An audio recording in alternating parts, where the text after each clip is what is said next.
Warriors, Into the Wild, by Erin Hunter. Read by Sunny Norvell, aka Silver Sunshine 2012. Chapter 6. Early morning sunlight streamed down onto the forest floor as Firepaw roamed in search of prey. 2 moons had passed since he had begun his training. He felt at ease in this environment now. His senses had been awoken and educated in the ways of the woods. Firepaw paused to sniff the earth and the cold, blind things that moved within it. He caught the scent of a 2-leg that had wandered the forest recently. Now that Greenleaf was fully here, leaves were thick on the branches and tiny creatures were busy beneath the carpet of leaf mold. Firepaw made a lean, strong shape as he moved silently through the trees, all his senses alert for the scent trail that would end in a swift kill. Today he had been set his first solo task. He was determined to do well, even if his task was only to bring back fresh kill for the clan. He headed for the stream that he had crossed on that first trek through the ThunderClan hunting grounds.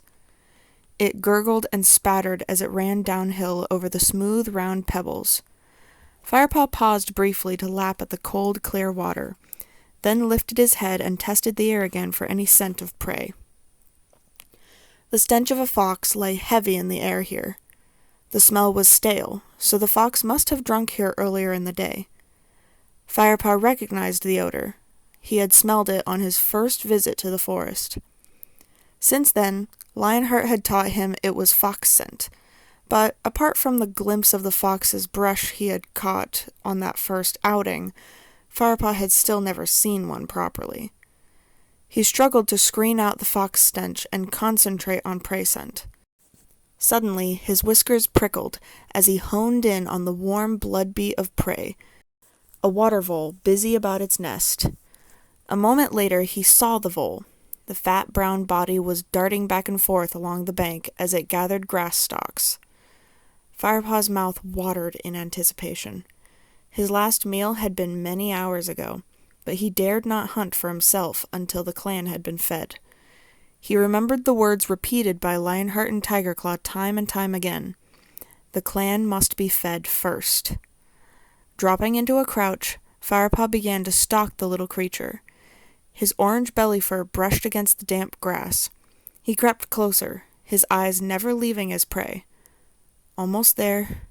Another moment and he would be near enough to spring. Suddenly there was a loud rustle in the ferns behind him. The water vole's ears twitched and it disappeared down a hole in the bank. Firepaw felt the hackles rising along his spine. Whatever had ruined his first good chance of catching prey would have to pay. He sniffed the air.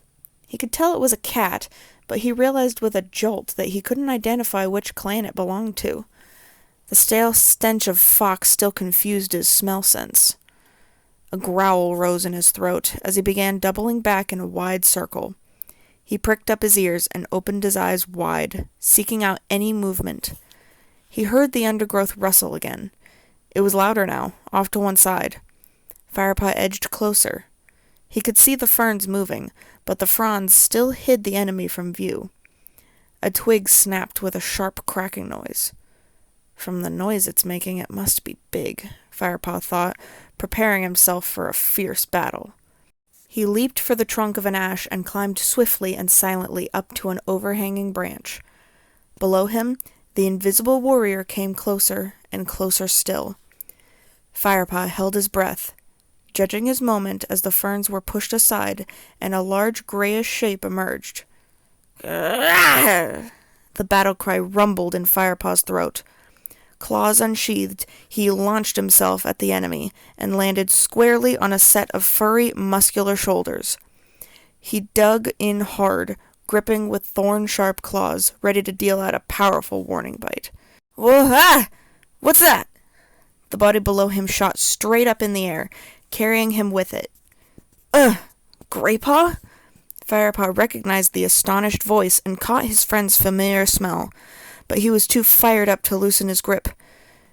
Ambush! Spat Greypaw, not realizing that the cat gripping onto his back was Firepaw.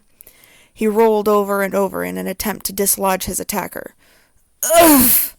Firepaw rolled with him, squashed and flattened beneath the heavy body. It's me, Firepaw, he yowled, as he struggled to pull free and sheathe his claws. Rolling away, he sprang to his feet and gave himself a shake, which rippled all the way down his body to the end of his tail. Graypaw, it's me, he repeated. I thought you were an enemy warrior. Graypaw rose to his feet. He winced and shook himself.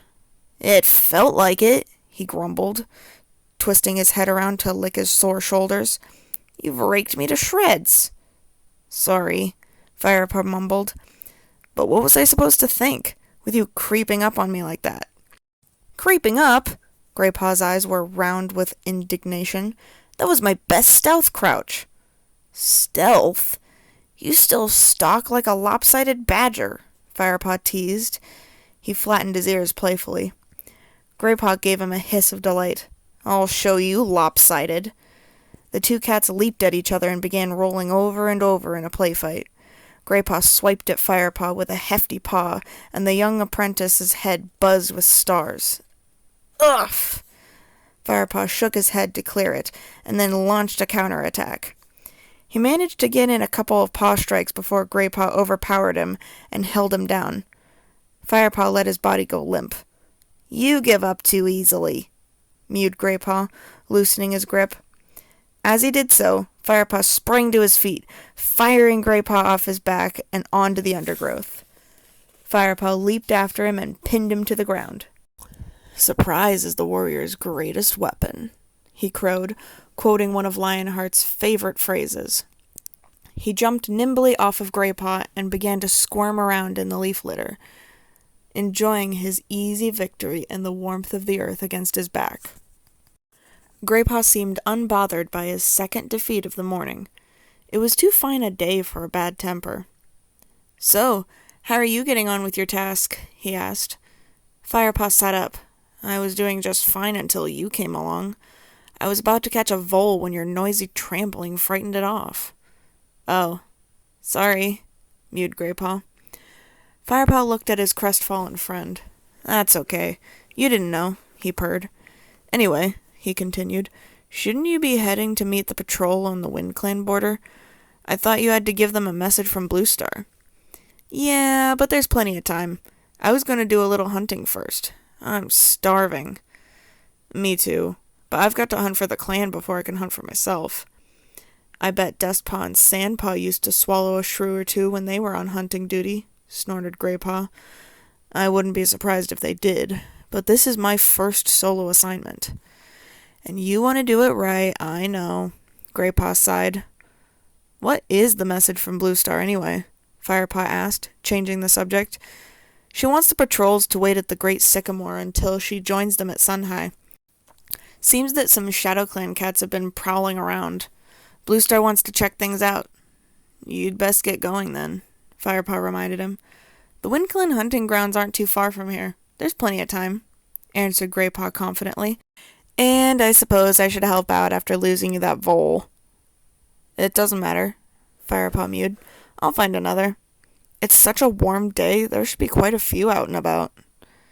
True, but you still have to catch them. Graypaw nibbled at a front claw, stripping off a piece of the outer sheath thoughtfully.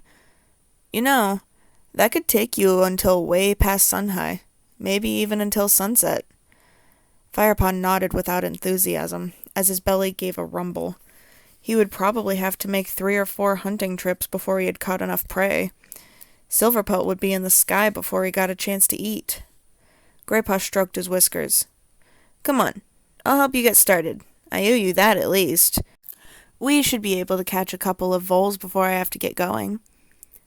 Firepaw followed Graypaw upstream, glad of the company and the help. The fox stench was still in the air, but suddenly it smelled stronger. Firepaw paused. Can you smell that? He asked. Graypaw stopped and sniffed the air too. Fox. Yeah, I smelled it earlier. Doesn't it smell fresher to you now, though? Firepaw asked. Graypaw sniffed again, opening his mouth slightly. You're right, he murmured, lowering his voice. He swiveled his head to look across the stream at the bushes in the woods beyond.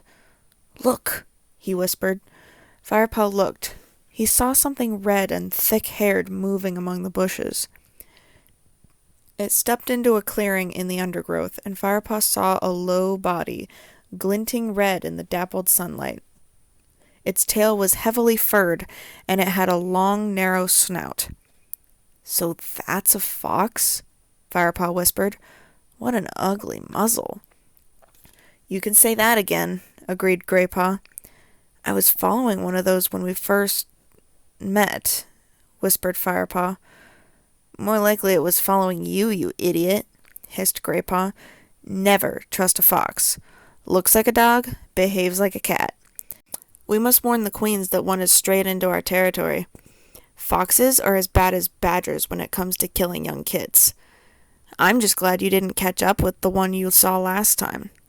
He'd have made mouse meat out of a tiny scrap like you." Firepaw looked a little put out, and Graypaw added, "You'd stand a better chance these days, though. Anyway, Blue Star will probably send a warrior patrol to scare it off. Put the queen's minds at rest." The fox had not noticed them, so the two apprentices continued on along the stream.